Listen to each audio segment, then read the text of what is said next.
શ્રી સ્વામિનારાયણ ભગવાનની જય. વચનામૃતની અંદર મહારાજે જે પાયાની સમજણો આપી છે એમાં સૌથી વધારે મહત્વ મહારાજે સ્વરૂપ નિષ્ઠાને નિશ્ચયને આપ્યું છે. કોઈ પણ સાધન હોય એ અંતે એના આધારે ઊભું છે. મહિમાના આધારે સેવા થાય, મહિમાના આધારે ભક્તિ થાય, મહિમાના આધારે નિયમ પડાય, મહિમાના આધારે આત્મવિચાર થાય અને મહિમાના આધારે આપણે તપ કરીએ, એ મહારાજનો સંદેશ છે. અને મહારાજે એટલો બધો મહિમા કીધો છે, મહિમાનો મહિમા. મહારાજે મહિમાનો એટલો બધો મહિમા કીધો છે કે કોઈ સાધન જ મહારાજ કે બીજા નહીં કરવા પડે જો આ બરાબર પાકું થઈ જશે તો. ગરડા મધ્યનું 13મું વચનામૃત કે આ સ્વરૂપ છે એને તમે દેખો છો તો ખરા, પણ જેમ છે તેમ તમે સમજતા નથી. અને જ્યારે એ સ્વરૂપ તમારા સમજ્યામાં આવશે ત્યારે પંચ વિષય કે કામ ક્રોધાદિક સ્વભાવ તે જીત્યામાં લેશ માત્ર પ્રયાસ થશે નહીં, સહેજે જીતાઈ જશે. પ્રથમનું 63મું વચનામૃત મહારાજે કીધું કે ભગવાનનું સ્વરૂપ છે એને તત્વે કરીને જાણ્યા પછી બીજું કાંઈ જાણવાનું બાકી રહેતું નથી. આ દુનિયામાં ગમે એટલું જાણીએ ને તો અધૂરું રહેવાનું. છાંદોગ્ય ઉપનિષદના 6થા અધ્યાયની અંદર પ્રસંગ આવે છે કે શ્વેતકેતુ હતો એ પોતે 12 વર્ષ સુધી વિદ્યા ભણીને આવ્યો એમના પિતાશ્રી પાસે. એ વખતે એ પોતે થોડોક અહંકારી થઈ ગયો હતો કે હું બહુ ભણીને આવ્યો. એ વખતે એના પિતાશ્રીએ એને પૂછ્યું કે સ્તબ્ધોસી, તું આમ સ્તબ્ધ થઈ ગયો હોય એવું લાગે છે, જરા આમ અટંટ થઈ ગયો એવું લાગે છે. પછી એને પૂછ્યું કે તમ આદેશમ અપ્રાક્ષ યેન અશ્રુતમ શ્રુતમ ભવતી, અમતમ મતમ ભવતી, અવિજ્ઞાતમ વિજ્ઞાતમ ભવતી, કે એવું કાંઈ તું જાણીને લાવ્યો છે કે જેનાથી ન જાણેલું બધું જ જણાઈ જાય, ન સાંભળેલું બધું જ સંભળાઈ જાય, એવું કાંઈ તું શીખીને લાવ્યો છો? એટલે એ વખતે શ્વેતકેતુ કે એવું તો કાંઈ મને મારા ગુરુજીએ ભણાવ્યું નથી. અને પછી એને ઋષિએ પોતે ભગવાનના સ્વરૂપનું જ્ઞાન આપ્યું. તો એ એવું જ્ઞાન છે મહારાજ કે તત્વે કરીને ભગવાનનું સ્વરૂપ જાણ્યા પછી બીજું કાંઈ જાણવાનું બાકી રહેતું નથી. બાકી આ દુનિયાની અંદર તો એવું છે કે તમે જેટલું જાણો ને એટલું ઓછું જ લાગે આપણને. આપણે કહીએ કે મને જ્ઞાન છે, પણ એક ક્ષેત્રનું જ્ઞાન એ આપણને ક્યાં બહુ પૂરેપૂરું છે. એક ક્ષેત્રની અંદર આપણે મુંબઈની અંદર ડોક્ટર VR દેસાઈ સાહેબ છે, ENT સર્જન છે, મહંત સ્વામીનું ઓપરેશન એમણે કર્યું હતું. તો ભારતમાં બહુ મોટું નામ છે એમનું. તો એ કહે છે કે હું છેલ્લા 30-40 વર્ષથી એકલા કાનમાં જ સંશોધન કરું છું, બીજા કશામાં હું પડતો નથી, ભલે ENT હોય તો પણ. એ કે હું કાનમાં જ ઊંડો ઉતર્યો છું આટલા વર્ષોથી, પણ હજુ ભગવાને જે કાનની રચના બનાવી છે ને એનો પાર હું પામી શક્યો નથી. આ ડોક્ટર કહે છે. તો શરીરના એક અંગના સ્પેશિયાલિસ્ટ એ એક અંગના પારને પામી શકતા નથી. તો એવું તો કેટલું વિજ્ઞાન છે. કોણ એવું કહી શકે કે મને બધી જ ખબર છે? તો આ દુનિયામાં એટલું બધું આપણને અજ્ઞાન છે કે આપણને એમ કહીએ કે જ્ઞાની કરતા અજ્ઞાની વધારે છીએ આપણે. બરાબર ને? ટોટલ કરીએ જેટલા વિષયો છે એનું જ્ઞાન ભેગું કરીએ તો આપણે જ્ઞાની કરતા અજ્ઞાની વધારે છીએ. અને હજુ જાણશું તો પણ અજ્ઞાન તો ઊભું જ રહેવાનું છે. એટલે એ પણ આપણે સમજવાનું કે જે વસ્તુ જાણ્યા પછી આપણે જ્ઞાની ન થઈ જઈએ એ ન જાણવાથી આપણે અજ્ઞાની પણ થતા નથી. આ વાક્ય સમજવું પડશે. જેને જાણ્યા પછી આપણે જ્ઞાની નથી થઈ શકતા તો એને ન જાણ્યાથી આપણે અજ્ઞાની પણ નથી રહેતા.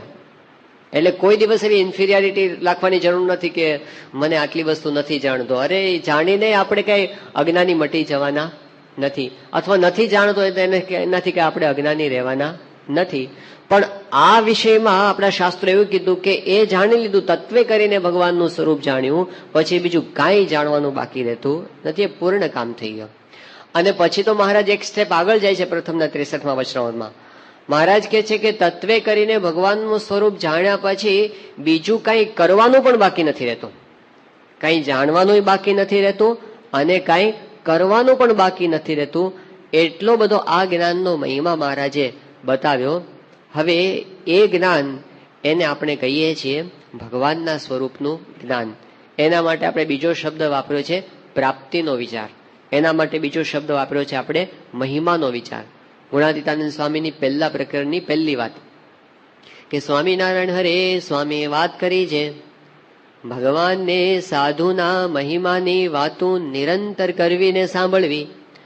અને મહારાજ તો પોતાનું અક્ષરધામ અને પાર્ષદ અને પોતાનું સમગ્ર ઐશ્વર્ય તે લઈને અહીં પધાર્યા છે તે એવા ને એવા છે, કાંઈ બાકી નથી. અને એમ ન સમજાય તેથી જીવમાં દુર્બળતા રહે છે. અને એમ સમજાય ત્યારે કોઈ દિવસ જીવમાં દુર્બળતા રહે જ નહીં અને જીવ બીજી રીતનો થઈ જાય છે. અને મહિમા સમજવા જેવું બીજું કોઈ મોટું સાધન નથી. અને મહિમા વિના બીજા ગમે તેટલા સાધન કરે તો પણ જીવ બળને પામે નહીં. અને એવો મહિમા સમજવાનું કારણ તો એવા ભગવદીનો પ્રસંગ છે, તે વિના એવો મહિમા સમજાતો નથી. મહારાજે કીધું કે એનાથી જીવ બળને પામે છે. આ જીવ બળને પામવો એ બહુ મોટી વાત છે. કારણ શું? કારણ કે આપણે અનુભવ કરીએ છીએ કે જીવમાં બળ નથી આવતું ને એને લીધે જ આપણે જાણીએ છીએ છતાં પણ આચરી શકતા નથી. આ દુનિયાની અંદર એવું ઘણું બધું છે કે આપણે જાણીએ છીએ પણ આચરણમાં મૂકી શકતા નથી. ચરક ઋષિ થઈ ગયા આપણે, જેને આયુર્વેદની અંદર ચરક સંહિતા નામનો ગ્રંથ લખ્યો છે. તો એમાં એમણે ઘણી બધી 1 લાખ જેટલી ઔષધિઓ બતાવી છે. તો એ ચરક ઋષિએ એક વખત પથ્ય અને અપથ્યનો વિવેક એ બતાવી દીધો એને. પથ્ય એટલે જે વસ્તુ આપણા શરીરને અનુકૂળ આવે, અપથ્ય એટલે જે અનુકૂળ ના આવે. એમાં એમણે એ બતાવી દીધું કે અમુક સમયે અમુક પ્રકારનો આહાર કરો તો તમને ક્યારેય વાંધો ના આવે. અમુક સમયે અમુક પ્રકારનો આહાર કરવો જ નહીં. એમાં સિઝન પ્રમાણે વિરુદ્ધ આહાર કોને કહેવાય, એકબીજાના સંપર્ક પ્રમાણે વિરુદ્ધ આહાર કોને કહેવાય, એટલું સરસ એને આ બધું ડિસ્ક્રિપ્શન આપી દીધું. અને એને કીધું કે જો આટલી વર્ષ વસ્તુઓ તમે ફોલો કરશો તો જિંદગીમાં કોઈ દિવસ માંદા નહીં પડો. હવે આ બધું એને પબ્લિશ કરી દીધું બહાર. એ વખતે ચરકના જે શિષ્યો હતા એને આ બધી ખબર પડી. એમની પાસે મેડિકલ કોલેજમાં ભણવા માટે ગયા હોય ને એ વખતે, તો એના વિદ્યાર્થીઓને આ ખબર પડી કે આપણા ગુરુજીએ તો આ બધું પબ્લિશ કરી દીધું. અને એટલા બધા મૂંઝાયા અને એકદમ ચરક ઋષિ પાસે ગયા અને માંથી બિચારા રડવું આવી ગયું ઘણા બધાને. તો તે ચરકે પૂછ્યું કે શું થયું, તમને શું દુઃખ આવ્યું છે? એ કે ગુરુજી બહુ ભારે થઈ. કે શું થયું? કે તમે તો આ બધું બહાર પાડી દીધું બધું, કે આવી રીતે તમે ખાશો ને આવી રીતે નહીં ખાઓ તો તમે ક્યારેય માંદા નહીં પડો. તો કે એમાં પ્રશ્ન શું છે? કે પ્રશ્ન એટલો જ છે કે અમે આટલા બધા 95% 98% માર્ક્સ લાવી અને તમારી ત્યાં અમે ભણવા માટે આવ્યા અને અમે ડોક્ટર થાશું અને પછી બહાર જાશું, પણ તમે તો એવું બધું બહાર પાડી દીધું કોઈ માંદા જ નહીં પડે. અને કોઈ માંદા નહીં પડે તમારો ધંધો કેમ હાલશે? આવો પ્રશ્ન એને પૂછ્યો એટલે ચરક હસવા માંડ્યા. એ કે તમારે એની ચિંતા કરવાની જરૂર નથી. લોકો છે ને આ વાંચશે, આની ચર્ચાઈ કરશે, પણ તોય ખાશે. સ્વાદ એવો છે ને કે એ ખાશે તો ખરા જ, એનાથી છૂટવાનું નથી અને માંદાય પડશે. તો જાણવું એ જુદી વસ્તુ છે અને આચરણમાં મૂકવું એ જુદી. કેટલા લોકો દુનિયામાં નથી જાણતા કે સિગારેટ પીવાથી સ્વાસ્થ્યને નુકસાન થાય છે. પહેલા તો એવું લખતા હતા કે સ્મોકિંગ ઇઝ હાર્મફુલ, એવું કંઈક લખતા હતા. પણ હવે તો સ્મોકિંગ કિલ્સ, એમ એવું વાક્ય આપી દીધું કે મારી જ નાખે છે. એમ હાર્મફુલ છે એવું નહીં, સ્મોકિંગ કિલ્સ. આટલું બધું લખે છે ને તોય પીનારા ઓછા થયા. એ જે લખનારા હોય એ પીતા એવું બને ઘણી વાર. ડોક્ટરો નથી છોડી શકતા ને. તો જાણે છે ખરા, મૂકી શકતા નથી. આપણને પણ હોય છે કે ગુસ્સો કરવાથી ઘરમાં સંબંધો બગડે છે, મારાથી બોલી જવાય છે અને એને લીધે વાતાવરણ બધું ઉગ્ર થઈ જાય છે. ખ્યાલ છે બધો, પણ કેમ મૂકી શકાય છે? તો જાણવું અને આચરણમાં મૂકવું એ બેની વચ્ચે એક અંતર છે. અને એ શું છે? જીવની દુર્બળતા. એ આચરણમાં મૂકી શકતો નથી. પ્રથમના 56મા વચનામૃતની અંદર મુક્તાનંદ સ્વામીએ મહારાજને આ જ પ્રશ્ન પૂછ્યો છે કે મહારાજ, અમે આત્મજ્ઞાનની વાત એ કથા વાર્તામાં સાંભળી છે કે દેહ નથી ને આત્મા છું, બધું જાણીએ છીએ, પણ જ્યારે પ્રસંગ આવે છે ને ત્યારે દેહ આત્મા પાછા ભેગા થઈ જાય છે. એ જ્ઞાન અમારા અંતરમાં સ્થિર થતું નથી. અંત્યનું બીજું વચનામૃત, એમાં તો મહારાજે પોતે જ પ્રશ્ન પૂછ્યો છે. મહારાજ કહે છે કે આ જીવ છે એ પોતે ખબર છે એને કે જગત એ નાશવંત છે, જગતને નાશવંત દેખે છે, અને દેહ મૂકીને ચૈતન્ય જુદો થઈ જાય છે એને પણ જાણે છે, અને ભગવાન સુખના સિંધુ છે આવી વાત પણ જાણે છે, પણ છતાં પણ જીવના હૃદયમાંથી જગતનું પ્રધાનપણું મટતું નથી અને ભગવાનનું પ્રધાનપણું થતું નથી. આ જીવની દુર્બળતા. જાણવું પણ આચરણમાં મુકાતું નથી, એ પ્રેક્ટિકલ થતું નથી. એટલે એ બેની વચ્ચે કંઈક અંતર છે કે જે આપણને એનો અનુભવ કરતા અટકાવે છે. તો એ કઈ વસ્તુ છે? તો મહારાજ કે જીવ દુર્બળ છે. તો ગુણાતીતાનંદ સ્વામી કીધું કે જીવ બળને પામે માટેનો ઉપાય કયો છે? તો આજ મહિમા વિના બીજા ગમે તેટલા સાધન કરે તો પણ જીવ બળને પામે નહીં. એટલે એની જરૂર. આ બધા ઋષિ મુનિઓ, ગુણાતીતાનંદ સ્વામી કીધું કે અણસમજુ કે અજ્ઞાની નહોતા, કેમ લપસી પડ્યા?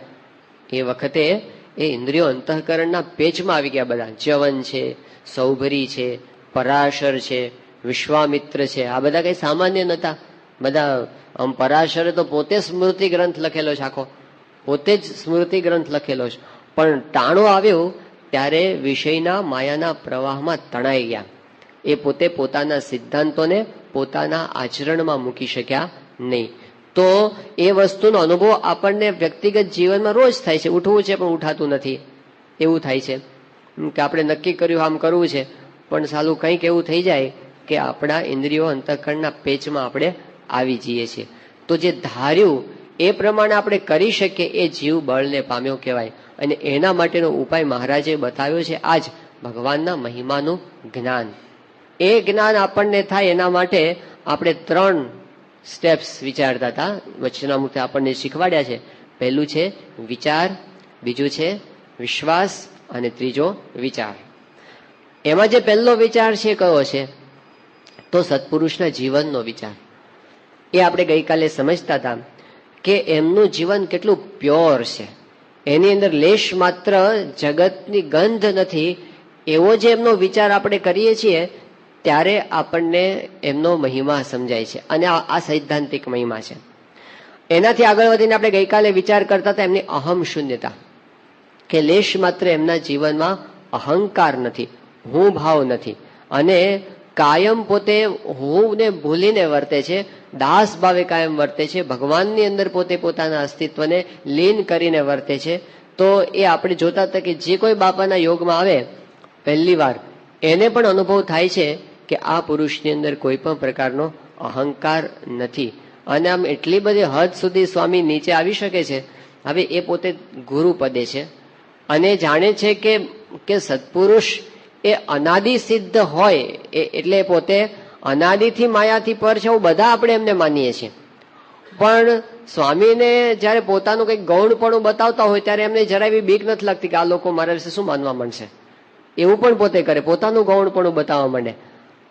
બાબા પોતે ગરડાની અંદર હતા અને એ વખતે એક સંત હતા, એટલે સ્વામીએ કંઈક એની સાથે વાત કાઢી. સ્વામી કે કંઈક વાંચનની અંદર બધું ખેતીની વાત આવી, તો સ્વામી કે તું પેલા ખેતરે જતો કે નહીં, જયારે પેલા ઘરે હતો ત્યારે? તો એ કે સ્વામી આમ કઈ ખેતી મને આવડતી નહોતી, પણ પેલું ભાત લઈને જવાનું થાય, નાના હોય આપણે એટલે જવાનું થાય ને આવવાનું થાય, આવું થતું. સ્વામી કે હું પણ એવી રીતે જતો હતો. પછી સ્વામી બોલ્યા, સ્વામી કે તું ઢેફા ભાંગતો આવ્યો છું અને હું ઢેફા ભાંગતો આવ્યો છું. હવે કેટલું બધું પોતાની જાતને સ્વામી નીચે લઈ જઈ શકે છે. હા, યોગીજી મહારાજનું પેલું પુસ્તક વાંચ્યું પૂર્ણ દિવ્યતા, અને એમાં પૂર્ણ દિવ્યતા આનંદ સ્વરૂપ સ્વામીએ લખ્યું છે. તો એમાં પેલો પ્રસંગ આવ્યો, યોગી બાપાએ પોતે કીધું, લખ્યો તો પ્રસંગ. યોગી બાપા બોલ્યા હશે કે પ્રમુખ સ્વામી જો અહીં ના આવ્યા હોત ને તો ભૂમશી ખોદતા હોત, એવું અંદર આવ્યું. યોગી બાપા બોલ્યા. તો સ્વામી એકદમ ખડખડાટ હસી પડ્યા. સ્વામી કે ખરી જ વાત છે ને, ખેડૂતનો દીકરો બીજું શું કરે, કે ભૂમશી જ ખોદતો હોય ને. એક વખત સ્વામીએ પહેલી વાત કરી હતી કે આગળ સભામાં જ વાત કરી હતી. સ્વામી કે વડોદરા તો કોક દાડો જવા મળે તો મળે, કે ઘરેથી કોઈ દાડો વડોદરા તો લઈ જ ના જાય આપણને, કે પાદરા સુધી આપણે જોયું હોય એનાથી આગળ તો કઈ જોયું જ ના હોય. તો પોતાનું ગૌણપણું, પોતાના પૂર્વાશ્રમનું ગૌણપણું એ પોતે બતાવી શકે છે. અને એની અંદર એમને જરાય પણ શરમનો અનુભવ નહીં. એક વખત તો કેવું થયું, એક હરિભક્ત બાપા પાસે આવ્યા એમના દીકરાને લઈને બોચાસણમાં. રમેશભાઈ સરવૈયાનું નામ હતું, છોકરાનું નામ હતું શશિકાંત. અને છોકરો વિદ્યાનગર છાત્રાલયમાં 11મા ધોરણમાં ભણતો હતો. તો બાપા પાસે લઈ જઈને એમણે વાત કરી કે સ્વામી, આ મારો છોકરો છે શશિકાંત, એને આ વર્ષે છાત્રાલયમાં મૂક્યો છે, એડમિશન મળી ગયું છે, પણ હવે એને છે ને ઘર બહુ યાદ આવે છે, અને કે મારે છાત્રાલયમાં નથી રહેવું ને ઘરે આવી જવું છે ને આવી રીતે પોતે રડ્યા કરે છે. શરૂઆતમાં પહેલી વખત ઘરેથી બહાર નીકળે ને ત્યારે આવું બધું થાય. એટલે એમણે બાપા પાસે આ વાત કરી. તો સ્વામીએ છોકરાને આશ્વાસન આપવા માંડ્યા. સ્વામી કે જો એ તો એવું થાય, જ્યારે આપણે ઘરેથી પહેલા વહેલા બહાર નીકળ્યા હોય ને ત્યારે થોડું ઘર યાદ આવે. પછી સ્વામી કે હું જ્યારે નવો સાધુ થયો ને ત્યારે મને ઘર યાદ આવતું હતું. સ્વામી કે એ તો એને હોમ વીકનેસ કહેવાય. બાપાને હોમ સિકનેસ બોલતા આવડ્યું નહીં. સ્વામી કે હોમ વીકનેસ કહેવાય, એટલે એવું થાય. હવે વિચાર કરીએ કે સ્વામી કઈ જગ્યાએ બેઠા છે ને પેલા છોકરાને આશ્વાસન આપવા માટે સ્વામી એવું બોલે છે કે હું જયારે નવો મને યાદ આવતું હતું. તો એને એવું ના થાય કે આ લોકોને શું લાગશે મારા વિશે, એવું પણ એમને બીક નથી. પણ એ પોતે અત્યંત પોતાની મહત્તાને પોતે ગૌણ કરી શકે છે, એકદમ નીચેના લેવલ સુધી આપણા સુધી પોતે આવી શકે છે. તો એની અંદર આમ અહંકાર કે દેખાડી દઉં, દંભ તો આપણે સ્વામીની અંદર કોઈ દિવસ જોયો જ નથી કે આપણે આમ બતાવી દઈએ કે વટ પાડી દઈએ, એવું તો કોઈ દિવસ એમના જીવનમાં જોવા મળતું નથી. એટલે એ પુરુષ અહમ શૂન્ય છે અને પોતાની મહત્તાને પાછા ઢાંકે, પોતાના ગુણોને ઢાંકે. 2003ની સાલમાં સ્વામીશ્રી સારંગપુરની અંદર હતા અને એ વખતે એવું થયું હતું કે શાસ્ત્રીમાના શ્રાદ્ધનો દિવસ હતો. તો શાસ્ત્રીમાના શ્રાદ્ધ પર્વ નિમિત્તે આપણને ખબર છે કે વર્ષોથી બાપાનો એક ક્રમ કે સભાની અંદરથી સ્વામી જયારે આવે પછી બધા સંતોને પોતે દૂધપાક પીરસીને સારી રીતે જમાડે. અમને બહુ ઉમંગ એ દિવસે હોય. તો એ વખતે બાપા પોતે આવ્યા ભોજનના આસન ઉપર અને પછી બધા સંતોને સ્વામીશ્રીએ પેલા દૂધપાક સારી પેઠે જમાડ્યો.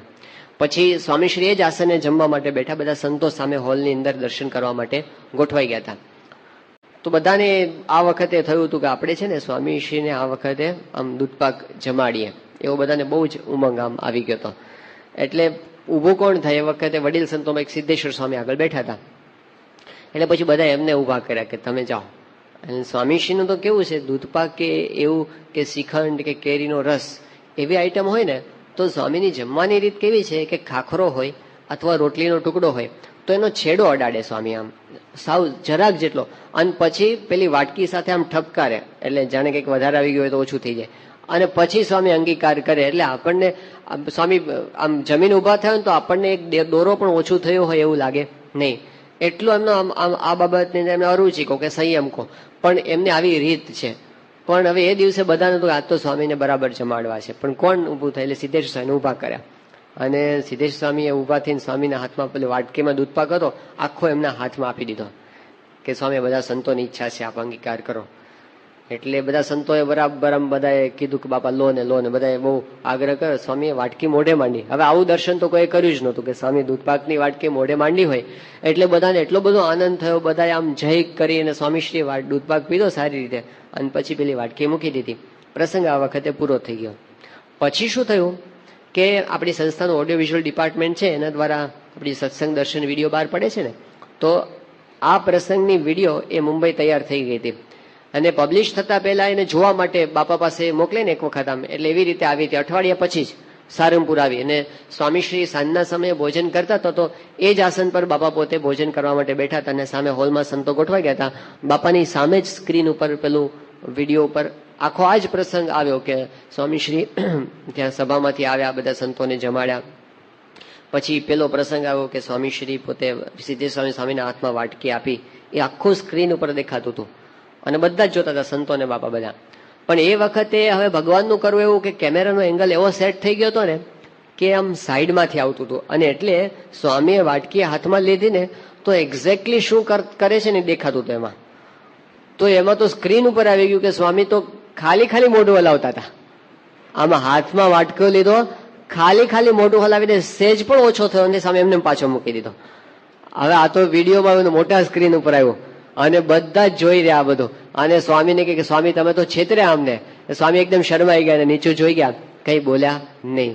હવે આ પ્રસંગ જોઈએ તો ખ્યાલ આવે. સાધારણ રીતે માણસનું કેવું હોય કે પોતાની અંદર આમ શું કહેવાય કે ત્યાગ ઓછો હોય ને ત્યાગ વધારે બતાવે, કે પોતે વધારે ભોગવે ને ઓછું બતાવે. સ્વામીનું ઊંધું છે, એ પોતે વધારે ત્યાગ કરે અને પાછો એને જણાવવા ન દે, સતત પોતાના ગુણોને ઢાંકતા રહે છે.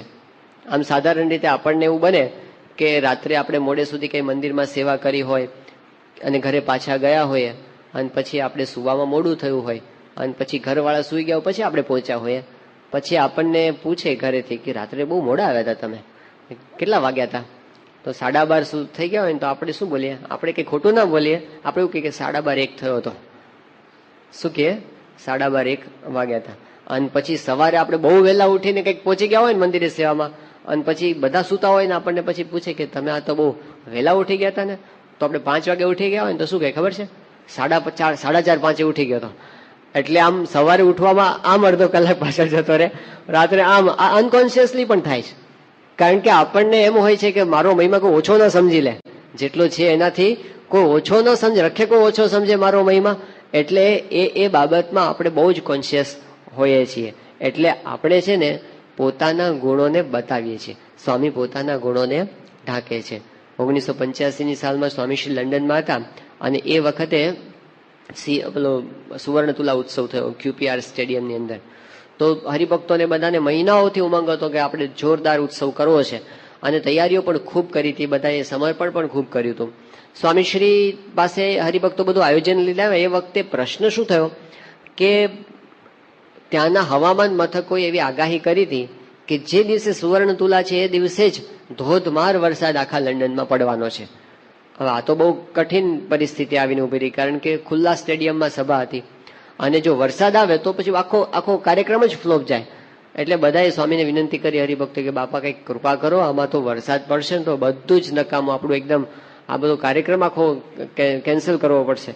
તો સ્વામીશ્રીએ કીધું અમે ભગવાનને પ્રાર્થના કરશું, વાંધો નહીં આવે, મહારાજ સારું કરશે. અને બરાબર બધા આવ્યા. ગુણભાવીઓ પણ બહુ હતા એ સભાની અંદર. 30-40 હજાર જેટલા માણસોની હાજરીની અંદર એ આખો ઉત્સવ થયો. પણ એની અંદર બન્યું એવું, આખા લંડનમાં વરસાદ અને ખાલી આ સ્ટેડિયમમાં વરસાદ નહીં.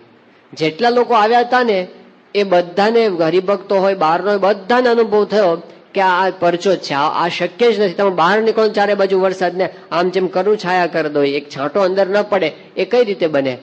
આખો ઉત્સવ સારી રીતે સંપન્ન થઈ ગયો અને બધાને આમ વાહ વાહ થઈ ગઈ. પછી સ્વામીશ્રી પોતે જયારે એ બધો સમય અને બધું પતાવીને દેશમાં પાછા આવ્યા, મુંબઈની અંદર સ્વાગત સભા થઈ હતી અને એમાં બ્રહ્મયાદી સ્વામી પોતે પાર્ષદમાં હતા અને એમણે એ વખતે સમયનો રિપોર્ટ આપતા હતા સભાની અંદર.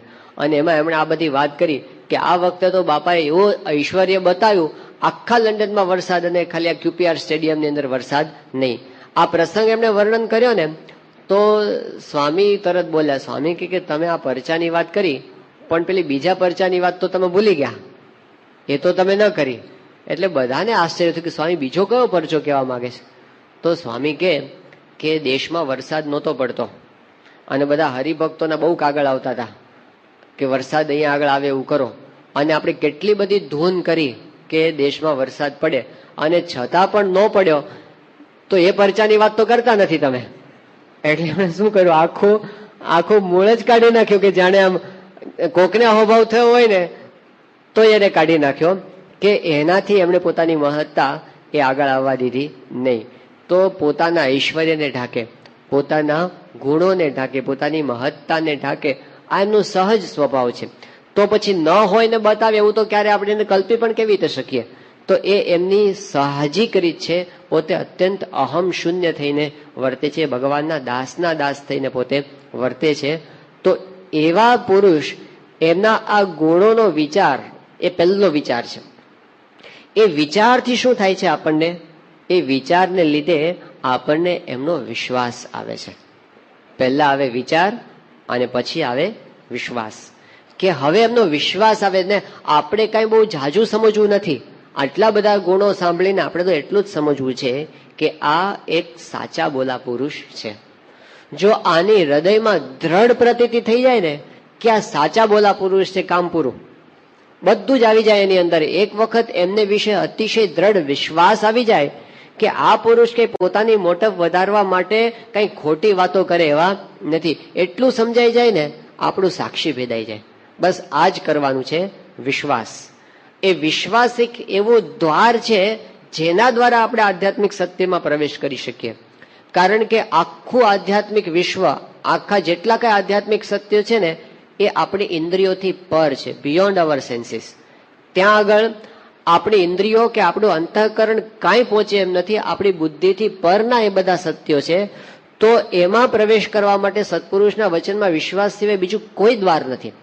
એટલે મહારાજે અંત્યના 27મા વચનમાં એમ કીધું કે નિષ્કામ, નિર્લોભ, નિસ્વાર્થ, નિર્માદ અને નિસ્નેહ આ પંચવર્તમાને યુક્ત જે સંત હોય એના વચનમાં વિશ્વાસ કરવો, એનું નામ નિશ્ચય કરીએ. ત્યાં આગળ વિશ્વાસ. ગરડા મધ્યનું 13મું વચનામૃત મહારાજ કે આવું જે ભગવાનના સ્વરૂપનું જ્ઞાન એ શાસ્ત્રમાં તો લખ્યું હોય પણ શાસ્ત્ર થકી એને સમજાતું નથી.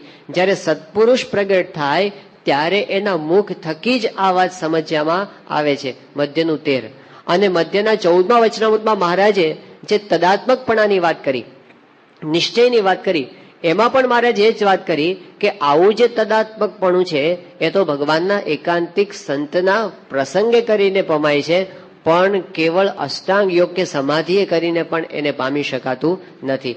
તો સંતના વચનમાં વિશ્વાસનો બહુ મોટો મહિમા છે. મહારાજે કારિણીના 12મા વચનમાં કારણ શરીર ટાળવાનો ઉપાય બતાવ્યો. એમાં કીધું કે જ્યારે એ જીવને સંતનો સમાગમ મળે અને સંતના વચને કરીને પરમેશ્વરનું સ્વરૂપ ઓળખ્યામાં આવે અને પરમેશ્વરના સ્વરૂપનું ધ્યાન કરે, એના વચનને હૃદયમાં ધારે, એને કરીને કારણ શરીર છે તે બળીને ખોખા જેવું થઈ જાય છે. પણ મુખ્ય તો એમણે કીધું સંતના વચને પરમેશ્વરનું સ્વરૂપ ઓળખ્યામાં આવે છે. તો ભગવાનના સ્વરૂપને સમજવા માટે અત્યંત જરૂરી છે કે આપણને સત્પુરુષના વચનમાં સ્થિર થઈ જાય, વિશ્વાસથી આપણે એની અંદર જોડાય છીએ. આને શબ્દ પ્રમાણ કહેવામાં આવે છે. હવે આપણે અહીં આગળ અટકીને થોડાક આપણે આ વિષયને સમજવા માટે બહાર જઈને પછી પાછા અંદર આવીશું કે આ શબ્દ પ્રમાણનો શું મહિમા છે. આપણે ત્યાં જ્ઞાન માટેનું જે સાધન હોય ને એને પ્રમાણ કહેવામાં આવે છે. જે કોઈ જ્ઞાન થાય એ પ્રમાણ દ્વારા થાય, એ આપણી શાસ્ત્રીય પરંપરા છે. તો એવા જે પ્રમાણ છે એને 3 પ્રકારમાં વહેંચવામાં આવે છે. પહેલું છે પ્રત્યક્ષ પ્રમાણ, બીજું છે અનુમાન પ્રમાણ અને ત્રીજું છે શબ્દ પ્રમાણ. પ્રત્યક્ષ પ્રમાણ કોને કહેવાય? તો આપણી ઇન્દ્રિયોથી ડાયરેક્ટ જે જ્ઞાન થાય એને પ્રત્યક્ષ જ્ઞાન કહેવાય, એના સાધનને પ્રત્યક્ષ પ્રમાણ કહેવાય. દાખલા તરીકે આપણે આંખથી બધું જે જોઈ શકતા હોઈએ, તો જે વસ્તુ આપણે આંખથી જોઈ એ પ્રત્યક્ષ જ્ઞાન આપણને થયું, અને જે આંખ ઇન્દ્રિય છે ને એ પ્રત્યક્ષ પ્રમાણ થયું. આપણે કાન દ્વારા આપણે સાંભળી શકીએ છીએ, ડાયરેક્ટ જ્ઞાન થાય છે આપણને સીધે સીધું જ. તો એ કાન છે એને પ્રત્યક્ષ પ્રમાણ કહેવાય, જે સાંભળ્યું એ પ્રત્યક્ષ જ્ઞાન કહેવાય. 5 જ્ઞાનેન્દ્રિયો દ્વારા આપણને પ્રત્યક્ષ જ્ઞાન થાય છે. તો પહેલું છે પ્રત્યક્ષ પ્રમાણ, આપણને કશુંક જાણવા મળે છે એના દ્વારા, એટલે એને પ્રત્યક્ષ પ્રમાણ કહીએ. બીજું છે અનુમાન પ્રમાણ. અનુમાન પ્રમાણ કોને કહેવાય? તો ડાયરેક્ટ જે વસ્તુ ન દેખાતી હોય એનું આપણને જે જ્ઞાન થાય અનુમાનથી. એનું પ્રસિદ્ધ દ્રષ્ટાંત એવું છે કે પર્વતો વહનીમાન ધૂમાત, આ ન્યાયની અંદર આવે છે કે દૂરથી આપણે પર્વત જોઈએ છીએ અને પર્વતની વચ્ચેથી ધુમાડો નીકળતો હોય એવું આપણને દેખાય છે. તો આપણે ધુમાડો જોઈને આપણને અનુમાન થાય છે કે ત્યાં આગળ આગ લાગેલી હોવી જોઈએ. આપણને આગ પ્રત્યક્ષપણે દેખાતી નથી, આપણને તો ધુમાડો દેખાય છે, આગ દેખાતી નથી. ધુમાડાના આધારે આપણે આગનું અનુમાન કરીએ છીએ. એટલે જે વસ્તુ દેખાતી હોય એના આધારે જે વસ્તુ ન દેખાતી હોય એનું આપણે અનુમાન કરીએ, એને અનુમાન પ્રમાણ કહેવામાં આવે છે. અને ત્રીજું પ્રમાણ છે શબ્દ પ્રમાણ. શબ્દ પ્રમાણ એટલે જે વસ્તુ આપણે જોઈ પણ નથી, જે વસ્તુનું આપણે અનુમાન પણ કર્યું નથી, પણ કોક વ્યક્તિએ તમને કીધું છે અને એ વ્યક્તિના વચનમાં તમને વિશ્વાસ છે કે આ વ્યક્તિ બરાબર બોલે છે, કે આપણા કાકા કે મામા કે ફોઈ કે ફુવા કે કોઈક અમેરિકાથી આવ્યા હોય અને પછી આપણને કે ન્યુયોર્કની અંદર તો આવું છે, અને ફિલાડેલ્ફિયામાં તો આવું છે, અને ઓર્લાન્ડોની અંદર તો આવું છે, આપણે કાંઈ જોયું નથી, પણ આપણે એના વચનમાં વિશ્વાસ છે ને એટલે આપણને જ્ઞાન થઈ જાય છે કે બરાબર ત્યાં આગળ આવું હશે જ, એવું આપણે માની લઈએ છીએ. તો જે વ્યક્તિ આપ્ત પુરુષ છે એને આપ્ત પુરુષના વચનમાં વિશ્વાસથી આપણને જે જ્ઞાન થાય એને શબ્દ પ્રમાણ કહેવામાં આવે છે. અને 3 પ્રમાણ પછી આપણા શાસ્ત્રો અને આપણી વેદાંત પરંપરાએ એવું સમજાવ્યું કે જે કાંઈ આધ્યાત્મિક જ્ઞાન થાય છે ને એ 3જા પ્રમાણથી જ થાય છે, એટલે કે શબ્દ પ્રમાણથી. પ્રત્યક્ષ ને અનુમાનની ગતિ જ નથી ત્યાં સુધી. વ્યાસજીએ વેદાંત સૂત્ર બનાવ્યા છે, એને બ્રહ્મસૂત્ર કહેવામાં આવે છે. ઉપનિષદની અંદર જે કાંઈ વાત કરી છે એને બ્રહ્મસૂત્રના રૂપમાં એમણે પોતે ગૂંથી છે, વિષય વાઇઝ સંકલન કર્યું છે. ને જેમ આપણે કેમિસ્ટ્રીમાં ઇક્વેશન્સ હોય ને એવી રીતે એમણે સૂત્રો બધા બનાવ્યા છે. તેનું પહેલું બ્રહ્મસૂત્ર છે અથાતો બ્રહ્મ જિજ્ઞાસા. અથાતો બ્રહ્મ જિજ્ઞાસા એટલે ભગવાનને જાણવા, અક્ષર બ્રહ્મને જાણવા, બ્રહ્મ અને પરબ્રહ્મને જાણવા. એ અથાતો બ્રહ્મ જિજ્ઞાસા, આટલા સૂત્રનો અર્થ એવો થાય છે. પછી બીજું બ્રહ્મસૂત્ર છે કે ભગવાનને જાણવા તો શું જાણવું એમાં, તો બીજું બ્રહ્મસૂત્ર છે જન્માદ્યસ્ય યતઃ. જન્માદ્યસ્ય યતઃ એટલે આ જગતની ઉત્પત્તિ સ્થિતિને પ્રલય કરનારા ભગવાન છે. આ બીજું બ્રહ્મસૂત્ર મૂક્યું. અને ત્યાર પછી ત્રીજું બ્રહ્મસૂત્ર એમણે મૂક્યું કે કેવી રીતે જાણવા, શેના દ્વારા જાણવા, તો ત્રીજું બ્રહ્મસૂત્ર છે શાસ્ત્ર યોનિત્વાત, કે શાસ્ત્રના વચનથી જાણવા. તો શાસ્ત્ર થકી આપણને ભગવાનના સ્વરૂપનું જ્ઞાન થાય અને શાસ્ત્ર જેના થકી સમજાય છે એવા સત્પુરુષ થકી આપણને ભગવાનના સ્વરૂપનું જ્ઞાન થાય. આવી વાત ત્યાં કરી. હવે આ સૂત્ર ઉપર ઘણા મોટા મોટા શાસ્ત્રાર્થ થયા છે કે ભગવાનના સ્વરૂપનું જ્ઞાન અનુમાનથી કેમ ન થાય અને કેમ શાસ્ત્રથી જ થાય. આના ઉપર ઘણા મોટા મોટા શાસ્ત્રાર્થ થયા છે. એમાંનો એક શાસ્ત્રાર્થ એને આપણે થોડો સમજવાની કોશિશ કરીએ. તો રામાનુજ સંપ્રદાયની અંદર એક વેદાંત દેશિક નામના વિદ્વાન થયા. વેદાંત દેશિક એ પોતે, જેમ આપણા સંપ્રદાયમાં શાસ્ત્રીજી મહારાજનું જેટલું મહાન સ્થાન છે એવું રામાનુજ સંપ્રદાયની અંદર આ વેદાંત દેશિક નામના વિદ્વાન થયા એમનું એટલું મોટું સ્થાન છે. રામાનુજાચાર્ય પછી લગભગ 150-200 વર્ષે એ પોતે થયા, આજથી 600 વર્ષ પહેલા.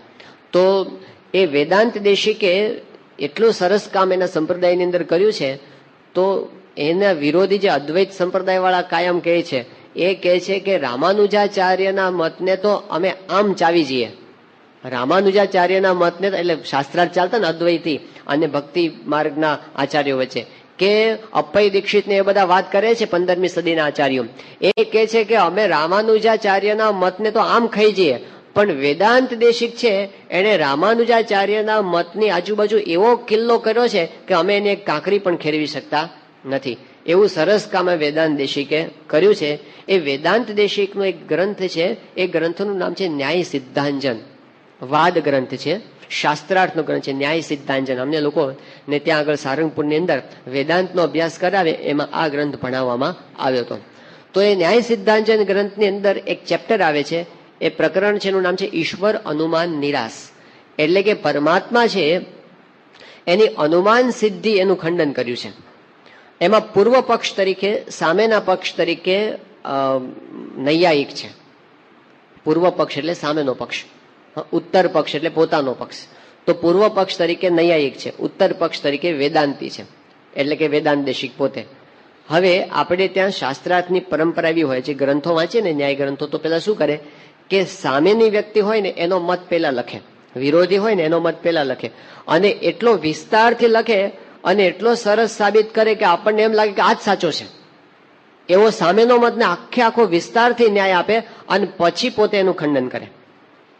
રામાનુજાચાર્યએ જે શ્રી ભાષ્ય લખ્યું છે બ્રહ્મસૂત્ર ઉપરનું શ્રી ભાષ્ય, તો શ્રી ભાષ્યમાં એમણે જે શંકરાચાર્યને પૂર્વ પક્ષ તરીકે રાખ્યા છે અને શંકરાચાર્યનો આખો મત, અદ્વૈત મત, એને એટલી સરસ રીતે મૂક્યો છે. તો આજની તારીખે જો કોઈને અદ્વૈતીને, અદ્વૈત વાળાને જો પોતાનો સિદ્ધાંત સારી રીતે સમજવો હોય ને તો એ રામાનુજાચાર્યનો પૂર્વ પક્ષ ભણે છે. એટલું બધું એને સરસ રીતે સામેના પક્ષને પ્રામાણિકતાથી રજૂ કરે, દલીલો કરીને સાબિત કરે સાચું છે એવું, પછી એનું ખંડન કરે. એટલે આમાં એને સામેના પક્ષને મૂક્યો છે નૈયાયિકને. હવે નૈયાયિક એટલે કે ન્યાય દર્શનનો જે વિદ્વાન હોય એ પોતે શું છે, ભગવાનના અસ્તિત્વને તર્કથી સાબિત કરે છે, લોજિકથી સાબિત કરે છે. એટલે એને સામે મૂક્યો. હવે એનું જે અનુમાન છે, એનું જે લોજિક છે, એનો આકાર એવો છે કે ક્ષિતિ અંકુરાદિકમ સકર્તૃકમ કાર્યત્વાત.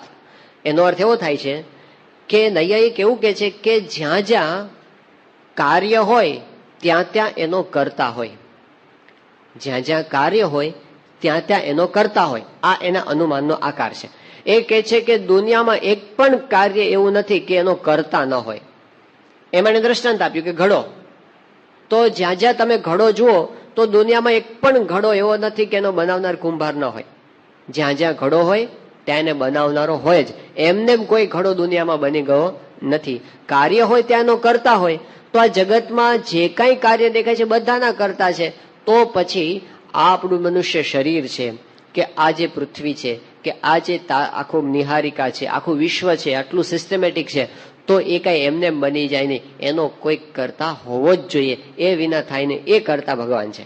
આ તર્ક તેને સાબિત કર્યું ને આ વાત સાચી છે. આમ તો જે તર્ક એને મૂક્યો છે કે એક નાનામાં નાની વસ્તુ એ કરતા વિના કેવી રીતે બની શકે. કેટલાક લોકો જે નાસ્તિકવાદી છે એમ કે છે કે જગત એક્સિડેન્ટલી બની ગયું છે.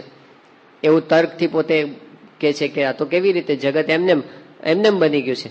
પણ વાસ્તવિકતામાં એ કેટલું અશક્ય જેવું આપણને લાગે છે. કે દાખલા તરીકે એક સાવ નાનામાં નાની વસ્તુ હોય, પેન જેવી એક સાવ સાદી પેલી અત્યારે 1.5-2 રૂપિયાની પેન આવે છે પેલી, બરાબર ને, એક પેન જે અત્યારે વિદ્યાર્થીઓ બહુ વાપરે છે. આમ 2 રૂપિયાની પેન આવે છે. હવે એમાં તો કાંઈ એની ડિવાઇસમાં કાંઈ કોમ્પ્લિકેટેડ કશું છે જ નહીં. પણ આવી એક પેન નાની, એ આપણે એવું ધારીએ કે એ એક્સિડેન્ટલી બની જાય, એટલે કોઈ એનો બનાવનાર ન હોય ને બની જાય, એવો આપણે પ્રયત્ન કરીએ. આપણે બધા સાથે મળીને પ્રયત્ન કરીએ. એક પેન બનાવવી છે, તમે મદદ કરજો, આપણે બધા બનાવીએ. પણ કોઈ એનો બનાવનાર ન હોવો જોઈએ. એટલે બધા નેચરલ ફોર્સિસથી થાય. એટલે શું થાય કે આમ બધું વાવાઝોડું આવે, પછી ભૂકંપ થાય, પછી આમ પેલું જ્વાળામુખી ફાટે, પછી આમ પાણી વહે, વરસાદ પડે. આ બધું ભેગું કરીને આપણે એક પેન બનાવવાની. કોઈ બનાવનાર હોવો જોઈએ નહીં. બનાવીએ ચાલો. તો પેલા તો શું છે એનું રો મટીરિયલ, એ કે આમાં તો પ્લાસ્ટિક છે. પ્લાસ્ટિક ક્યાંથી લાવશું? એ કે તો પેટ્રોલિયમમાંથી બને. તે સારું, પેટ્રોલિયમ કાઢીએ, પણ કાઢવું કેવી રીતે પૃથ્વીમાંથી? એ કે બસ એક જ્વાળામુખી ફાટે, અને જ્વાળામુખી ફાટે એટલે અંદરથી લાવા બધો બહાર નીકળતો, ક્યાંક એવું પેટ્રોલિયમ પણ હોય, તે એકદમ બહાર નીકળી જાય. પણ એની પ્રોસેસ થઈ ગઈ, બધી ગરમી ને એટલું બધું થયું ને, એટલે એની પ્રોસેસ થઈ ગઈ ને એમાંથી ફિલ્ટર થતું છેલ્લે પ્લાસ્ટિકનું ગચ્ચિયું બની ગયું. તો ચલો હવે ગચ્ચિયું બન્યું, પણ હવે આપણે તો પેનનો શેપ આપવાનો છે, કેવી રીતે આપશું? એ કે હા બનાવી દઈએ. એમાં એવું થયું કે એક વાવાઝોડું આવ્યું, અને વાવાઝોડું એટલું પાવરફુલ આવ્યું ને પેલું ગચ્ચિયું આખું ઉડ્યું. એ ઉડીને જતું હતું ને તો રસ્તાની અંદર એક જગ્યાએ ભગવાનનું કરવું એવું, એટલે ભગવાનનું તો ન જ કર, કે ભગવાન તો માનતા નથી. એટલે એવું એક જગ્યાએ એવું હતું જ કે એક પથ્થર હતો, અને પથ્થરની અંદર કઈ પાણી બહુ પડતું હશે ને ઉપરથી ટપક ટપક કરીને, તે એમાં છે ને સોસરવું એક કાણું પડી ગયું હતું, ગોળ. એ કાણું પડી ગયું હતું. હવે પથ્થર પાછો આડો પડી ગયો હતો. પછી પવન આવ્યો ને આડો પડી ગયો હોય, પછી ઓલું ગચ્ચું ઉડતું ઉડતું પસાર થયું, અને હજી થોડું ગરમ હશે, હજી પેલું લાવા વાળું હશે ને, ગરમ હશે, અને એટલું ફોર્સમાં અથડાયું ને કે આ બાજુથી ગયું ને આ બાજુથી બહાર નીકળ્યું તો પેલું પેનનો શેપ બની ગયો. બેહે છે મગજમાં, પરાણે બેહાડો, ન બેસતો હોય તો બેસાડો. હવે ઇંક બનાવવાની છે ને પેલામાં ભરવાની છે, તો એનો કંઈક નવો પ્રયોગ કરો કે ચલો આવી રીતે કાંઈક એવું થયું, કાંઈક વાવાઝોડું, કાંઈક ભૂકંપ થયો, કાંઈક કામ થયું, ઇંક બની ગઈ, અંદર ભરાઈ પણ ગઈ, હજી પોઈન્ટ બનાવવાનો બાકી છે, અને એની ઉપરનો બોલ બનાવવાનો બાકી છે. કેમ બને? હવે આટલી નાની પેન જેવી વસ્તુ એ પણ આપણને બુદ્ધિમાં જ બેસતું નથી, આ કેવી રીતે બને? તો આપણું હાર્ટ એમને બની જાય, આપણું કિડની એમને બની જાય, આપણું બ્રેઇન એમને બની જાય, આપણું લીવર એમને બની જાય, આપણું પેન્ક્રિયાસ એમ. આ એક એક રચના છે ને એને પાર પામી શકાય એવી નથી. અને આપણા બ્રેઇન વિશે તો વૈજ્ઞાનિકોએ કીધું, પેલું ક્રે કમ્પ્યુટર છે અમેરિકાનું, CRAY, ક્રે કમ્પ્યુટર, 1 સેકન્ડમાં 40 કરોડ ગણતરી કરે છે. તો એની સાથે કમ્પેરિઝન કરી બ્રેઇનની, કે ક્રે કમ્પ્યુટર સેકન્ડમાં 40 ગણતરી કરે છે. એટલી સ્પીડથી ક્રે આખા વર્ષમાં જેટલું કામ કરે એટલું આપણું બ્રેઇન 1 મિનિટમાં કરે છે. હવે પેલા ક્રેનો ડિઝાઇનર કોઈ હોય તો આનો ડિઝાઇનર કોઈ ના હોય, એ કે આ એક્સિડેન્ટલી બની ગયો. પેલાનો ડિઝાઇનર હોય પણ આનો કોઈ હોય નહીં. તો આ મગજમાં બેસતું જ નથી. પણ તોય પરાણે બેસાડવા ટ્રાય કરી, કેટલું અઘરું છે. એક રોજર પેનરોઝ કરીને એક આંકડા શાસ્ત્રી થયા છે લંડનની અંદર, ઇંગ્લેન્ડના રોજર પેનરોઝ નામ છે. એણે એવી ગણતરી કરી કે આ જગતમાં જે કંઈ દેખાય છે બધું જડ જગત, ચેતન જગત નહીં પણ જડ જગત, આ જે રીતનું આખું બ્રહ્માંડ રચાઈ ગયું ને જે રીતે પૃથ્વી થઈને જે રીતે એના તત્વો બધા આવ્યા, એ કે આ વસ્તુ એક્સિડેન્ટલી થાય એની પ્રોબેબિલિટી કેટલી? પ્રોબેબિલિટી આપણે ગણિતની અંદર ભણવામાં આવે છે, સંભાવના. એની સંભાવના કેટલી કે એમને એમ થઈ ગયું કે આજે વરસાદ આવશે કે નહીં, પ્રોબેબિલિટી કેટલી? તો 50% હોય તો આપણે એમ કહીએ કે 0.5 પ્રોબેબિલિટી છે, એવું આપણે કહીએ. એને પ્રોબેબિલિટી ગણી કે જગત એક્સિડેન્ટલી બની જાય એની શક્યતા કેટલી, એની સંભાવના કેટલી? તો ગણતરી કરી કરતા કરતા છેલ્લે પહોંચ્યા એ કે 1 × 10⁻60 0.00000 કરીને 59 મીંડા કરવાના અને પછી એકડો કરવાનો કે આટલી પ્રોબેબિલિટી છે કે જગત એમને બની જાય. હજી સજીવ સૃષ્ટિ બાકી છે. એટલે બે વૈજ્ઞાનિકો એની આગળ સંશોધનમાં પડ્યા કે સજીવ સૃષ્ટિ આપણે કરવી હોય તો કેવી રીતે બને. એ કે કોઈ પણ સજીવ જો બનાવવો હોય, ભલે આપણે ડાર્વિનની થિયરી બધી સાચી માની લઈએ ધારો કે, તો પણ એને કીધું સૌથી પહેલા કોઈ સજીવ સૃષ્ટિ બને તો ડીએનએ તો બનવો જ. ડીએનએ પહેલા કઈ થાય નહીં, સૌથી પહેલા એક કોષે જીવ બનવું તો ડીએનએ કરવો પડે.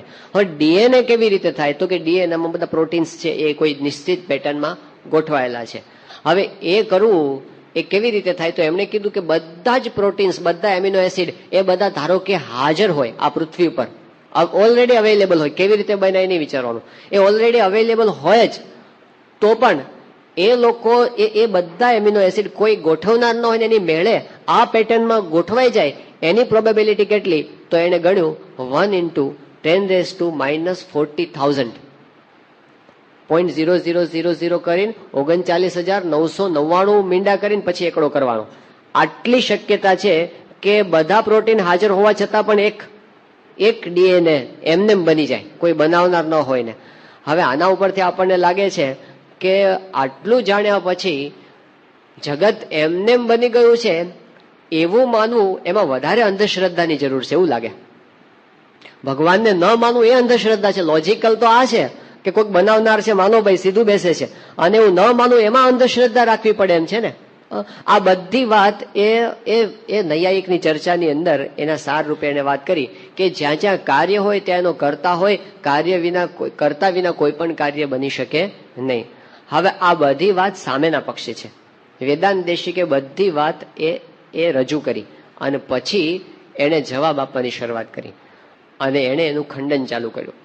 અને 25-30 પાના સુધી ખંડન કરતા કરતા કરતા છેલ્લે એવું સાબિત કર્યું ભગવાન નથી. તર્કનો જવાબ તર્કથી, ભગવાન નથી એવું સાબિત કર્યું. આ બધા પ્રશ્નોના જવાબ રૂપે, કારણ કે તર્ક તો તર્કથી જ ચાલે, ઓબ્ઝર્વેશનથી ચાલે.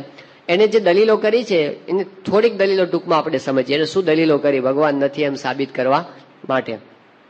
તો એને વાત કરી કે ચલો તમે કોઈ પણ અનુમાન કરો ને, એ અનુમાન શેના આધારે થાય? વ્યાપ્તિના આધારે થાય. વ્યાપ્તિ એટલે આપણે હેતુ અને સાધ્યનો સંબંધ. ઉદાહરણથી સમજાશે.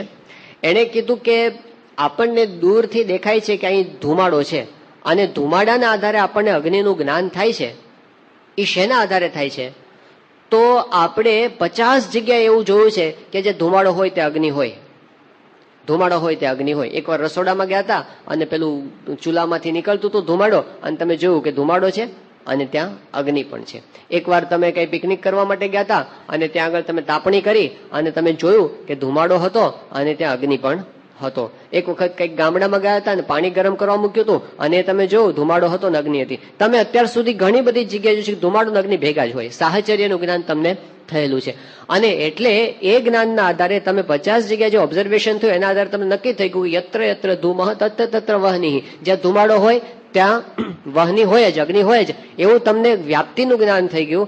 એ વ્યાપ્તિના આધારે તમે નક્કી કર્યું કે હવે એકલો ધુમાડો દેખાય છે તો અગ્નિ પણ હોવો જોઈએ. આ વાત બરાબર છે, આને વ્યાપ્તિ કહેવાય. આવી જ રીતે તમે એમ કહો છો કે મેં દુનિયામાં જેટલા કાર્ય જોયા એ બધાનો કોઈક કરતા છે. જેટલા ઘડા જોયા એ બધા ઘડાને કરનારો કુંભાર મેં જો. એક પણ ઘડો એવો નહોતો કે એનો કરનારો કુંભાર હોય નહીં. એટલે જ્યાં કાર્ય હોય ત્યાં એનો કરતા હોય. આ મારું ઓબ્ઝર્વેશન છે. એના આધારે મેં સાબિત કર્યું કે આ દુનિયામાં બીજું કાર્ય છે, આ મનુષ્ય શરીર વગેરે, એના પણ કરતા હોવા જોઈએ. આ મારું અનુમાન છે. તો પહેલા કીધું તમારી વાત સાચી છે. હવે હું તમને જવાબ આપું છું. આવી રીતે જો તર્કથી તમે ભગવાનના અસ્તિત્વને સ્વીકારવા જશો તો કાં તો તમારા ભગવાન એવા વિચિત્ર થઈ જશે ને કે તમે ભગવાન જ ન કહો, એવા વિચિત્ર ભગવાન થઈ જશે. અને કાં તો પછી એવું થઈ જશે કે ભગવાન છે એ રહેશે જ નહીં, હાવ ઉડી જશે. કે કેવી રીતે? તો કે જુઓ, તમે એમ કહો છો કે જ્યાં જ્યાં ઘડો હોય ત્યાં ત્યાં કુંભાર હોય, બરાબર? હવે મારું ઓબ્ઝર્વેશન એવું છે કે મેં જોયું કે દુનિયામાં જેટલા પણ કાર્યના કરતા છે ને એ બધા લિમિટેડ શક્તિવાળા છે. એની શક્તિની કોઈક લિમિટેશન છે. જ્યાં જ્યાં કરતાપણું હોય, મારું અનુમાન એવું છે, જ્યાં જ્યાં કરતાપણું હોય ત્યાં ત્યાં શક્તિની મર્યાદા હોય. આ તો દેખાય છે જગતમાં, બધા કરતામાં મેં જો જેટલા કુંભાર જોયા ને બધા કુંભાર એવા જ જોયા જેની શક્તિની કોઈક મર્યાદા છે. તો કરતાપણું હોય ત્યાં શક્તિની મર્યાદા હોય. હવે તમે એમ કહો છો કે ભગવાન જગતના કરતા છે તો એમની પણ શક્તિની એક મર્યાદા તમારે સ્વીકારવી પડશે. આ તો તર્ક છે કે હા બરાબર, એ તો કરવું જ પડે. હવે બીજી વાત કે મેં દુનિયામાં જેટલા કુંભાર જોયા ને, જેટલા કાર્યના કરતા, એ બધાની અંદર કોક ને કોક દોષ છે. કોકનામાં કામ છે, ક્રોધ છે, લોભ છે, સ્વાદ છે, માન છે, ઈર્ષા છે, આ બધું છે. તો હું એવું અનુમાન કરું છું જ્યાં જ્યાં કરતાપણું હોય ત્યાં ત્યાં દોષો હોય, ત્યાં ત્યાં કામ ક્રોધાદિક હોય. એટલે તમારે એવા એક ભગવાન સ્વીકારવા પડશે જેમાં આ બધા દોષો તમારે માનવા પડશે. ત્રીજી વાત કે મેં એવું પણ જોયું છે કે જેટલા કાર્યના કરતા હોય ને બધા મરી જાય એવા છે. દુનિયામાં એક પણ કુંભાર મેં એવો ન જોયો કે જે ન મરતો હોય. એટલે તમારે, હું એવું અનુમાન કરું છું, કરતા પણ હોય ત્યાં મૃત્યુ હોય.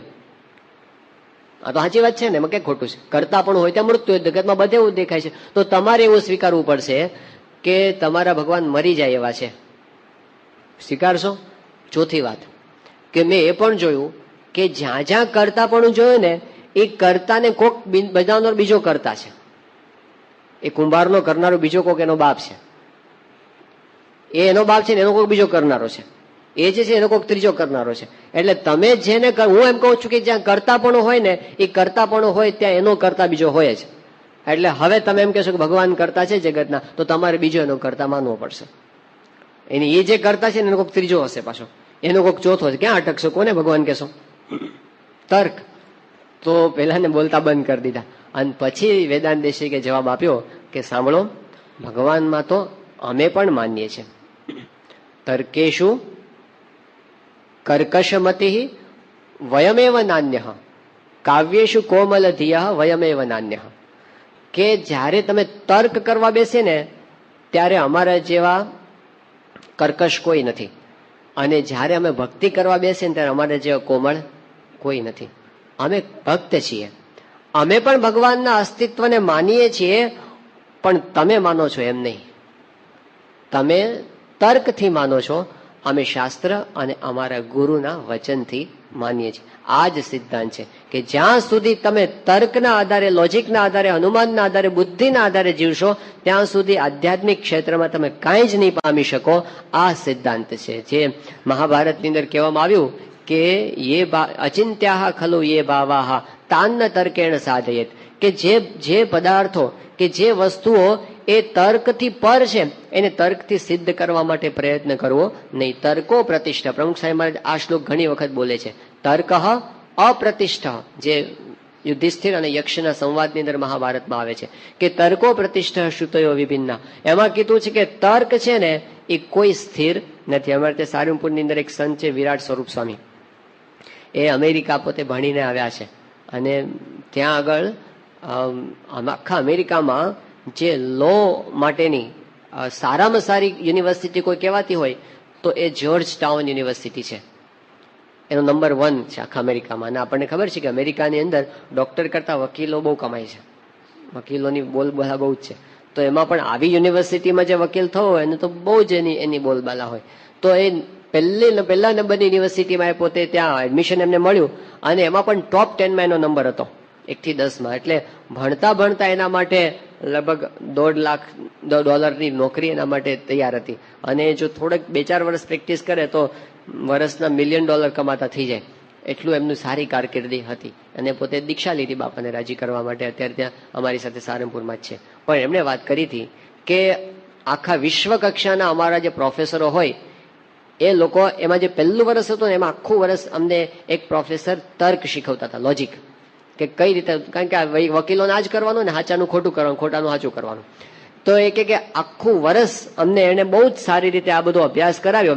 અને છેલ્લો દિવસ હતો અમારી કોલેજનો, એ દિવસે એણે અમને બધાને ખાસ એક પીરિયડ લઈને આ વાત કરી હતી એણે કીધું કે જુઓ, તમે આ 1 વર્ષ દરમિયાન જે તર્ક ભણ્યા છો ને, આ લોજિક ભણ્યા છો ને, એના આધારે તમે જિંદગીમાં ખૂબ પૈસા કમાશો અને તમે ખૂબ પ્રતિષ્ઠા પણ આજે દુનિયાની અંદર તમે કમાશો. પણ મારે તમને આજે એક વાત એ કહેવી છે કે આ તર્ક એને ખાલી તમારા વ્યવસાયનું સાધન જ બનાવજો, એને તમારા જીવનની આધારશિલા બનાવતા નહીં, નહીતર તમે ક્યાંય ના નહીં રહો, તમારું જીવન ઝેર જેવું થઈ જશે. એને કીધું કે તર્કનું કામ છે તોડવાનું. તર્ક તોડે છે એ બધું તોડશે, તમારા પરિવારના સંબંધોને તોડી નાખશે, તમારા વ્યક્તિગત તમારા પોતાના જે વિકાસ છે એને પણ તોડી નાખશે, તમારી કોઈ પણ પ્રકારની શ્રદ્ધા છે એને તોડવાનું કામ એ તર્ક કરશે.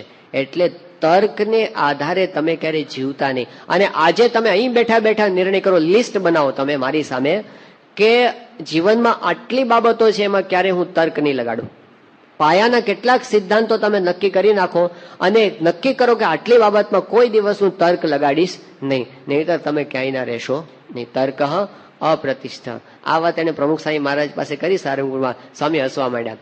તો એને યાદ કરે કે જીવનમાં કેટલાક સિદ્ધાંતો એવા નક્કી કરો જેમાં કોઈ દિવસ તર્ક નહીં કરવાનો. સ્વામી કે આપણા 3 સિદ્ધાંતો છે કે શ્રીજી મહારાજ સર્વોપરી ભગવાન છે, ગુણાતીતાનંદ સ્વામી અક્ષર બ્રહ્મ છે, સત્પુરુષ મોક્ષનું દ્વાર છે. આમાં કોઈ દિવસ કઈ તર્ક લગાડવાનો નહીં. એ સત્પુરુષના વચનમાં દ્રઢ વિશ્વાસથી આ જ્ઞાન થાય. ભગવાનના સ્વરૂપનું જ્ઞાન એ સત્પુરુષના વચનના વિશ્વાસથી થાય. ગુણાતીતાનંદ સ્વામી પાસે અભેસી દરબાર હતા, એમણે વાત કરી કે સ્વામી મને છે ને આ મહારાજનું સર્વોપરી પણ બેસતું નથી. તો અભેસી દરબારને ગુણાતીતાનંદ સ્વામી વાત શું કરી? એમ કે અભેસી, અમને તમે 30 લક્ષણ વાળા સાધુ જાણો છો કે નહીં? જે શાસ્ત્રમાં 30 લક્ષણ કીધા છે એવા અમને તમે જાણો છો કે નહીં? એ કે હા સ્વામી, એમાં તો મને પાક્કી દ્રઢતા છે કે આપ એવા સંત છો જ.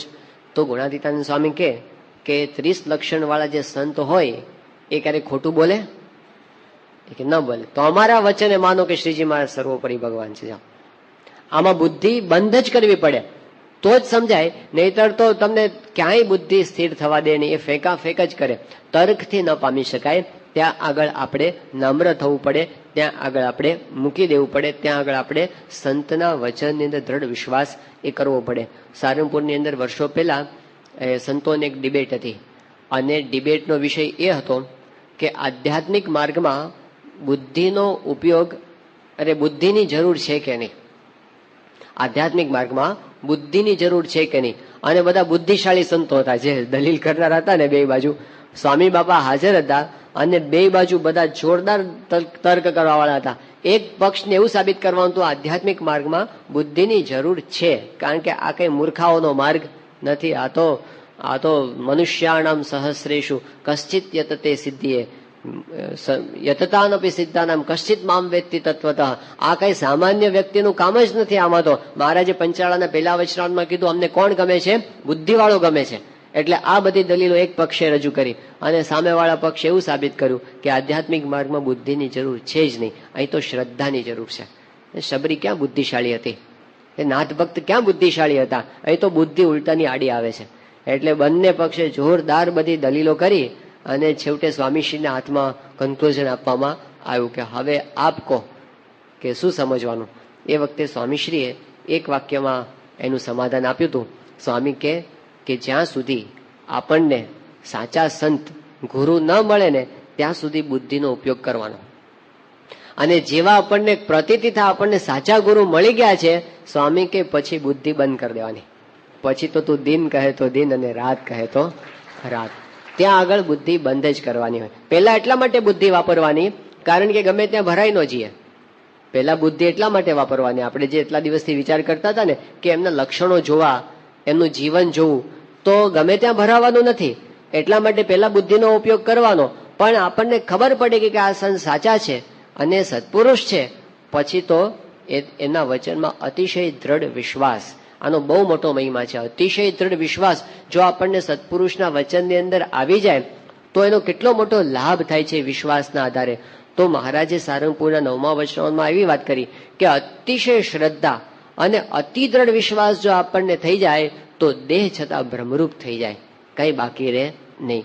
તો એટલો મોટો લાભ એ ગુરુના વચનમાં દ્રઢ વિશ્વાસથી આપણને થાય છે. તો આપણે જે પગથિયા જોતા હતા, મહારાજે જે સમજાયા પ્રમાણે કે પહેલું છે વિચાર અને પછી છે વિશ્વાસ. સત્પુરુષના વચનમાં અતિ દ્રઢ વિશ્વાસ કે તમે શું કહો છો એ મારે માનવું છે. ત્યાં આગળ મારે હવે મારા બુદ્ધિના કોઈ તર્ક એ દોડાવવા નથી. તો એમણે જે મહારાજનું સ્વરૂપ આપણને સમજાવ્યું છે, એમને જે ગુણાતીતાનંદ સ્વામીનું સ્વરૂપ આપણને સમજાવ્યું છે, એમને જે પોતાનું સ્વરૂપ આપણને જે સમજાવ્યું છે, એ બધા વચનો છે ને એની હાર કરવાની છે. એ હાર કરી અને પછી ત્યાં આગળ એને એઝ ઇટ ઇઝ સ્વીકારી લેવું. એમાં પછી કોઈ મેનિપ્યુલેશન નહીં, આમ હશે કે આમ હશે, તો એ નિશ્ચયની દ્રઢતા આપણને થાય ને પછી તો એનો એટલો મોટો લાભ થાય છે આ નિશ્ચયનો. એ પાછળ વાત આવવાની છે. યોગી બાપા પેલું દ્રષ્ટાંત આપતા પેલું બાપા કહેતા કે એક વખત બે મિત્રો હતા, એક હતો આંધળો અને બીજો હતો લંગડો. તે આંધળો છે જોઈ ન શકે, લંગડો છે ચાલી ન શકે, પણ બંનેની મિત્રતા એવી પાક્કી હતી ને આખો દિવસ ભેગા ને ભેગા જ હોય, એટલે બંનેને કઈ જવું હોય ને તો બંનેની જોડી સારી હતી. એટલે આંધળો છે એ એના ખભા ઉપર લંગડો બેસી જાય અને પછી લંગડો છે એ રસ્તો બતાવે કે એનું સ્ટીયરિંગ વ્હીલ સમજો અને આંધળાનું એન્જિન સમજો, એમ કરીને બંનેની ગાડી ચાલતી. હવે એમાં પેલો જે આંધળો હતો ને એ શકુનાવલીમાં જાણતો, બધું શુકન ને અપશુકન એનું બહુ સારું જ્ઞાન એને હતું. એટલે એણે એકવાર લંગડાને વાત કરી હતી કે સારામાં સારું શુકન કયું કહેવાય? તો કાળી દેવચકલી હોય અને એ છે ને આમ હળના સગનમાંથી પસાર થઈ જાય અને 3 વખત પસાર થાય અને આપણે એને જોતા હોઈએ અને જોતા જોતા આપણી આંખ એક પણ વખત ફરકે નહીં, તો એના જેવું શુકન બીજું એકેય ના કહેવાય. આ વાત એને કરીને પેલાને યાદ રહી ગઈ હશે લંગડાને. તો એકવાર એવું થયું કે શિયાળાનો સમય હતો અને સવારે કઈ 9, 9:30 થયા હશે અને ખેતરની અંદર બંને બેઠા હતા, આમ શાંતિથી અલક મલકની વાતો કરતા હતા. અને ત્યાં આગળ તો એક આમ દેવચકલી આવી અને લંગડો એને જોતો જ તો. એ દરમિયાન એ ચકલી છે ને એ પેલા હળના સગનમાંથી 1 વાર પસાર થઈ, બીજી વાર થઈ, ત્રીજી વાર થઈ અને એને જોયું અને એની આંખે નો ફરકી. એટલે એને આંધળાને કીધું કે આંધળા ગજબ થઈ ગયો. કે શું? કે કાળી દેવચકલી 3 વાર પસાર થઈ હળમાંથી, કે તે તારી સગી આંખે? હા, મારી સગી આંખે જોઈ. એને કે આંખ ફરકી નહોતી ફરકી, કે મારા ખભે બેસી જાય, ચાલ હવે આપણને દુનિયામાં કોઈ રોકી શકશે નહીં, આપણે જે કરવું હોય અત્યારે સફળ જ જાય. એટલે પછી ક્યાં કે હાલવા જ મંડી, હાલો જ્યાં જઈએ ત્યાં. અને પછી ખભા ઉપર પેલા ચડાવી દીધો અને નજીકનું એક શહેર હતું, આમ ત્યાં આગળ પહોંચી ગયા બરાબર, આમ હાલતા હાલતા. અને કલાકનો રસ્તો હશે ત્યાં. એટલે 10:30 વાગ્યાની આસપાસ, 11 વાગ્યાની આસપાસ એ પોતે પહોંચ્યા. અને પછી તો આમ અંદર લીધો રસ્તો, બજારમાં પહોંચ્યા ત્યાં 11:30, 12 વાગ્યા હશે.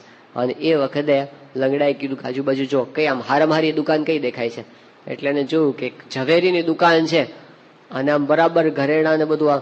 તો કે ચડી જા, એમાં ચડી જા, હાલ મને રસ્તો બતાવ. પણ પેલો કે આપણે હાવ આ ભિખારી જેવા અને આની દુકાનમાં ચડશું ને કોઈક આપણને કઈ કહેશે તો? તો આંધળાએ કીધું કે કાળી દેવચકલીનું કેમ છે? કે એ બરાબર છે કે 3 વાર પસાર થઈ હતી, પાક્કું છે ને? એ કે હા. અને એમાં આંખ નહોતી ફરકી ને? કે નહોતી ફરકી. તો કે તો હાલ ને આપણે કોઈ કઈ નહીં કરે. અને અંદર ઘૂસી ગયા દો. હવે જો દુકાનમાં શું દેખાય છે? એ કે કોઈ માણસ દેખાતું નથી અને પેલો નોકર છે તો બહાર જોકે ચડ્યો છે અને લાગે છે કે શેઠ તો ઘરે જમવા ગયા લાગે છે. અને સામે શું દેખાય? કે સામે એક મોટી તિજોરી દેખાય છે. એ કે એને ખેંચ, બારણું ખોલ એનું. એ કે કોઈક મારી નાખશે આપણને. કાળી દેવચકલીનું કેમ છે? કે એ બરાબર છે. તો કે તો ખેંચ ને કઈ નહીં થાય. અને એને ખેંચ્યું ને આમ બારણું, ત્યાં તો ઓહો હીરા ને ઝવેરાત ને બધું. એ કે કઈ આજુબાજુ થેલી દેખાય છે, ભરવા જ માંડ કે બધું અંદર. અને એને ભરવા માંડ્યું. એને કે હાલ હવે હાલતા. તો પેલા કીધું પણ આવી રીતે જશું ને હમણાં આજુબાજુ કોઈક આવશે તો? કે કાળી દેવચકલીનું કેમ? કે બરાબર 3 વખત. કે 3 વખત આંખ ફરકે નહોતી ફરકી. તો કે કોઈ નહીં. કે ઊભી બજારે ભર બપોરે બંને દુકાન લૂંટીને હાલ્યા, આંધળો લંગડો બંને. અને આમ ગામની બહાર હાલતા હાલતા પોગી ગયા. અને આ બાજુ શેઠ 12:30 કે 5 ચાવતા ચાવતા આવ્યા. અને એને જોયું તો તિજોરી ખુલ્લી, અંદર કઈ દેખાય નહીં, હાફળા ફાફળા થઈ ગયા. તાત્કાલિક એ વખતે ઘોડેસવાર પોલીસો બધી તે એને બોલાવી અને બધી બહાર. તો એ કે કોને લીધું આ બધું? તપાસ કરી. કોકે કીધું કે આ બાજુથી કે આંધળો લંગડો બહાર નીકળીને આમ જતા જોયા હતા. એટલે પછી તો પોલીસ છે એની પાછળ પડી આમ રસ્તા ઉપર. અને આ લોકો 1/2 કિલોમીટર આગે ગયા હશે, ત્યાં તો પાછળથી ઘોડાના ડાબલાનો અવાજ આવ્યો દૂરથી. અને લંગડાએ પાછળ જોયું. એ કે આંધળા મરી ગયા હવે તો. કેમ? પાછળ પોલીસ આવે છે અને ઘોડાનો અવાજ આવ્યો ને એ જ છે. એ કે કાળી દેવ ચકલીનું કેમ બરાબર છે ને? એ કે હા એ બરાબર છે. તો કે કઈ નહીં થાય, આપણે હાલ રસ્તાની બાજુમાં ઉતરી છે. તે બાજુમાં ઉતરી ગયા, ઓલા ઘોડે સવારને દેખાણા જ નહીં, આગળ જ જતા રહેતો સીધે સીધા. આ લોકો પાછા રોડ ઉપર ચડી ગયા અને હાલવા માંડ્યા. હવે આ બાજુ કઈ મળ્યું નહીં એટલે પેલા લોકો પાછા આવ્યા અને આ બાજુ બીજી વાર આવી હતી. તે આ બાજુથી 3 ઘોડે સવાર ને આ બાજુથી 3 ઘોડે સવાર, 2 બાજુથી આવ્યા. ઓલા પાછા આવ્યા ને આ બાજુ આમ જ, અને બંને બાજુથી ઘોડે સવારોએ આંધળાને લંગડાને જોઈ લીધા કે આ છે જ.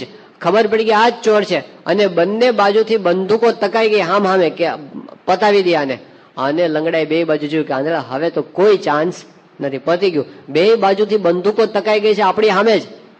તો આંધળો કે કાળી દેવ ચકલીનું કેમ છે? કે એ તો બરાબર જ છે. એ કે ફરકી નહોતી ફરકી આંખ. એ કે તો કઈ નહીં કરવા દે ધડાકા. અને બંને જણાએ આમ 3 જણા આ બાજુ 3 જણા સામે, બંને એક હારે ધડાકા કર્યા અને આંધળો લંગડો હેઠે બેસી ગયા. આની 3 ગોળી આ લોકોને વાગી, આની 3 ગોળી આ લોકોને વાગી, બધા મરી ગયા. શ્રી સ્વામિનારાયણ ભગવાનની છે. આ વાર્તા છે એટલે આપણે શંકા નહીં કરવાની આવું કેમ થાય. પણ યોગી બાપાએ પોતે આ સિદ્ધાંત કીધો, વાર્તા કીધી, અને પછી બાપાએ સિદ્ધાંત શું કીધો ખબર છે? કે કાળી દેવ ચકલી 3 વાર પસાર થવી એટલે શું? તો શ્રીજી મહારાજ સર્વોપરી ભગવાન છે આવી પાક્કી નિષ્ઠા થાય એટલે કાળી દેવ ચકલી 1 વાર પસાર થઈ ગઈ. ગુણાતીતાનું સામે અક્ષર બ્રહ્મ છે એવી નિષ્ઠા થઈ એટલે બીજી વાર પસાર થઈ ગઈ. સત્પુરુષ મોક્ષનું દ્વાર છે એવી નિષ્ઠા એટલે 3જી વાર પસાર થઈ ગઈ. અને આંખ ન ફરકવી એટલે શું? કે મનુષ્ય ભાવ આવવો જોઈએ નહીં, એટલે આપણી આંખ ફરકી નથી. એવું તો થાય તો અક્ષરધામ આપણા બાપનું છે, કોઈ આપણને રોકી શકે નહીં. આ દ્રષ્ટાંત યોગી બાબા પોતે આપતા. પણ એ નિષ્ઠા એ તર્કથી નથી કરવાની, એ નિષ્ઠા સત્પુરુષના વચને કરીને કરવાની છે. એટલે પેલું સ્ટેપ વિચાર, પછી વિશ્વાસ.